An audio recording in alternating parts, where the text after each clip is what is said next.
Welcome to the Slop Temple. We pray this video helps. You begin by locking in the essentials that deliver the most return. Learn core C++ idioms like RAI, move semantics, and ownership, then build a tiny CLI or library to force decisions about design and testing. Once done, add a minimal CI job and unit tests so changes stay safe. Make sure to use a modern toolchain, G++ or Clang plus CMake, and enable warnings and sanitizers. This practical start gets you writing, debugging, and shipping code immediately. You progress by applying disciplined practices. Read real projects and refactor a module to improve clarity and performance so you learn why choices matter.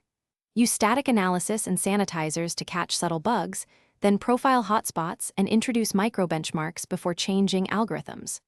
Once done, make code reviews a habit and pair program to spread knowledge and surface design trade-offs. This middle phase trains judgment, when to optimize, when to simplify, and builds skills you'll reuse across projects. You finish by polishing and sharing tangible work, document APIs, add examples, and publish a portfolio that shows depth, not just lines of code. Practice interview scenarios that test problem solving, systems thinking, and debugging under time constraints. Simulate real bugs and fix them end to end.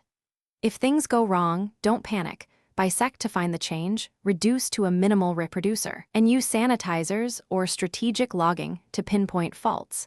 This final step turns practice. Thanks for watching. Consider subscribing if we helped you.